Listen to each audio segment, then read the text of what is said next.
When is enough enough? Have you ever thought about that question? We live in a world that says enough is never enough. This summer, my wife has been on a mission to clean out some of the clutter from our house.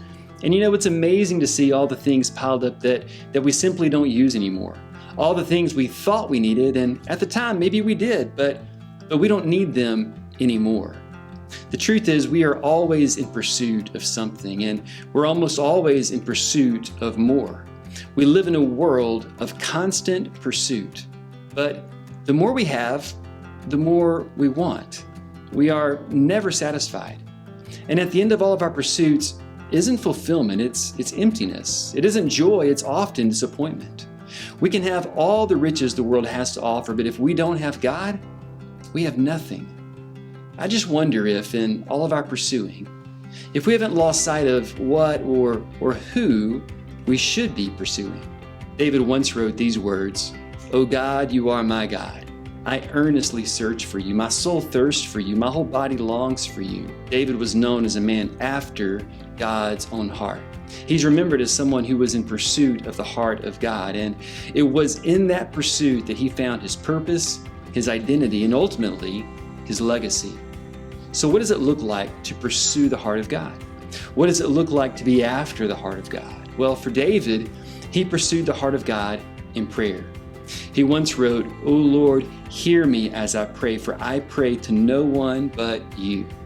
And the Psalms are filled with the prayers of David, the words he wrote and prayed over and over and over again as he pursued the heart of God in times of silence, solitude, and prayer.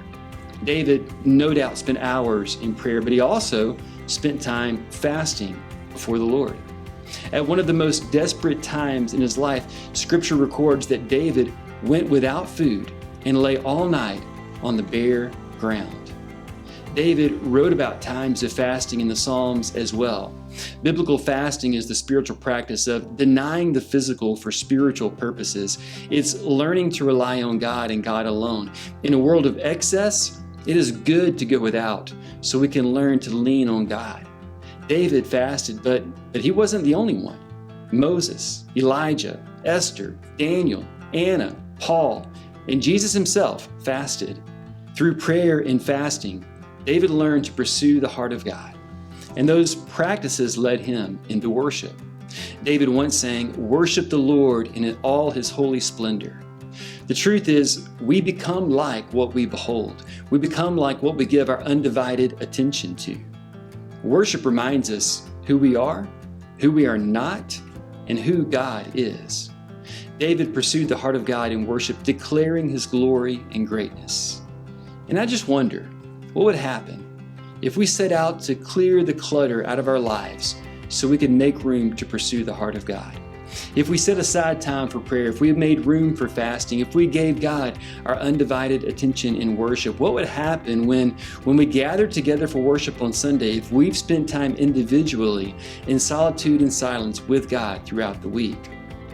This is my prayer for you. May you be a man, a woman, after the heart of God, pursuing the heart of God.